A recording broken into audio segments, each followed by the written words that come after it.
یو ورځ د مدینه په شهر کې یو کس د حضرت عمر رضی الله تعالی عنه سره ملاو شو. حضرت عمر رضی الله تعالی عنه ته ویل چې زه د حضرت مغیره غلام یم او زه ډیر کاریګر سړی یم، زه میچنې هم جوړولی شم او زه لوهار او ترکان هم یم. خو حضرت مغیره د مانه ډیر زیات درهم اخلي، ته د ما سفارش ورته وکړه چې دا د ما درهم د اجرت دا کم کی. خو حضرت عمر رضی الله تعالی عنه ورته وویل چې یو ته دومره کاریګر سړی ته میچنې هم جوړولی شي، بیا تا خو صرف د 2 ورځو مزدوري هم کافي ده چې 2 ورځې ته صحیح مزدوري وکړې، ته دا درهم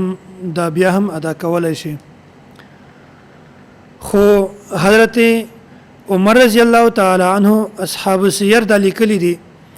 چې حضرت عمر رضی الله تعالی عنه په زړه کې دا خبره وه چې زه به د دغه سړي سفارش حضرت مغیره رضی الله تعالی عنه ته کوم. خو حضرت عمر رضی الله تعالی عنه دغه سړي ته وویل، د غلام ته، چې ته د 2 ورځو مزدوري هم د تا د دغه د درهمو د ادا کولو لپاره کافي دي. دا خبره د غلام ته ډیره بده ولګېده. دا کس مجوسی و او کافر هم و، د ده نوم فیروز او کنیت د ابو لؤلؤ. دا لؤلؤ دا د ده یوه وړه بچی وه، د هغه طرف ته د ده نسبت شوی ده. نو حضرت عمر رضی الله تعالی عنه یو ورځ راوغوښته او ورته ویل چې ما ته یوه میچن جوړه کړه، ته خو کاریګر سړی. نو ده ورته وویل چې زه به تا ته داسې میچن جوړه کړم چې د قیامت د ورځې پورې هغه میچن چالو وي. کله چې دی ولاړو نو د صحابه کرام ته حضرت عمر رضی الله تعالی عنه صحابه کرام ته وویل چې دغه سړي ما ته د قتل دمکی راکړله چې د ده د منافقت میچن دا به د قیامت د ورځې پورې جاری وي. ځکه چې صحابه کرامو دا سوچ هم نه و چې په 22 لاک مربع میل په دې ایریا کې به یو مجوسی یو کافر په حضرت عمر رضی الله تعالی عنه باندې حمله کوي. ځکه چې دومره زیاته ایریا کې اسلام پیلاو شوی و او د اسلام او د امن جنډې لګې شوی وي، ټول خلکو ته اسلام ورسېدلی و. خو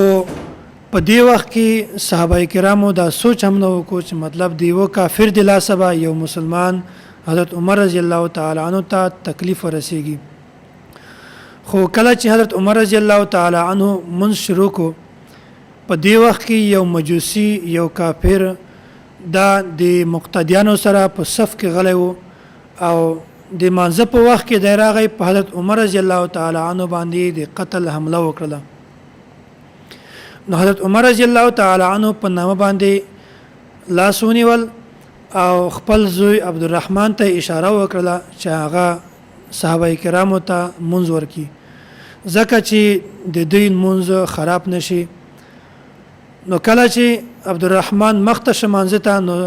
شاته مقتدیانو دا سوچ وکړو چې اول منځ خو حضرت عمر رضی الله تعالی عنه راکاو او وس هغه आवाज کیفیت بدل شو، دا څه وجه ده؟ نو کله چې منځ مکمل شو او صحابه کرامو وخت چې د حضرت عمر رضی الله تعالی عنه سره ډیره غټه او لویه حادثه شوې ده، نو په دې وخت کې حضرت عمر رضی الله تعالی عنه وفرمایل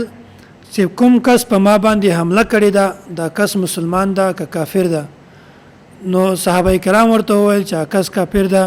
حضرت عمر رضی الله تعالی عنه وفرمایل چې فزت ورب الکعبه، الله زه کامیاب شم، ځکه چې یو د کافر د لاسه یو مسلمان قتل شي دا شهید وي، او که چېرته د یو مسلمان د لاسه بل مسلمان قتل شي دا ته شهید نشي ویل کېدلی. نو په دې وخت کې حضرت عمر رضی الله تعالی عنه خپل زوی عبدالله دا ام المؤمنین ام عائشه رضی الله تعالی عنه خواته ورولېږو او ورته وی فرمایل چې هغې ته ووایه چې حضرت عمر دا خواهش ته چې زه د حضور پاک صلی الله علیه وسلم سره په حجره مبارکه کې د تا په کور کې په یو ځای باندې زه هلته د ما قبر جوړ شي او هلته زه دفن شم. نو عبد الله ته یو فرمایل چې ورته وایه چې ما ته حضرت عمر رضی الله تعالی عنہ ویلي داسې ما ورته وایه چې امیر المؤمنین لا تقل امیر المؤمنین. نو کله چې عبد الله ام عائشه رضی الله تعالی عنہ خواته ورغی نو ورته فرمایل چې حضرت عمر رضی الله تعالی عنہ دا خواهش ته چې زه د تا په حجره کې د حضور پاک صلی الله علیه وسلم سره مدفون شم د تا اجازه شته کنه. ام عائشه رضی الله تعالی عنها وژړل او ویل چې دا ځای ما د خپل ځان لپاره پرې شوی خو چې کله حضرت عمر رضی الله تعالی عنہ خواهش اظهار وکړو نو دا ځای د ته هدیه کوم د دلته پکې دفن شي. حضرت عبد الله رضی الله تعالی عنہ واپس حضرت عمر رضی الله تعالی عنہ تراغی او دا خبره ورته سناو کو. بیا حضرت عمر رضی الله تعالی عنہ فرمایل چې په دې خبره باندې صرف اکتفا مکوئ بلکې ماته چې کله غسل راکې او ماته کفن راکې ماته جنازه راکې نو ما د ام عائشه رضی الله تعالی عنها د حجرې مخته د ما جسم کې دی او بیا د حضرت عائشه رضی الله تعالی عنها نه اجازه وغواړي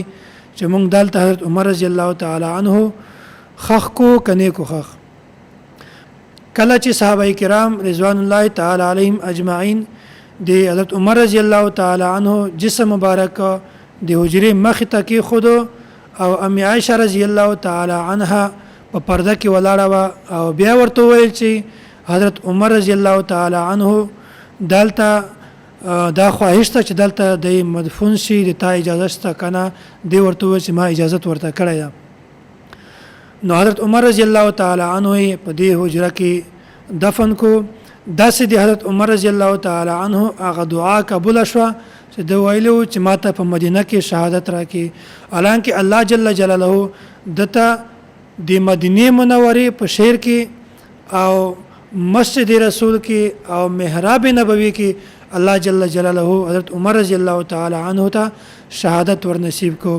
رضی الله تعالی عنہ وعنهم. الله پاک دی د صحابه کرامو محبت مقام او مرتبه مونږ تاسو ته راو پیژني. واخر دعوانا ان الحمد لله رب العالمين.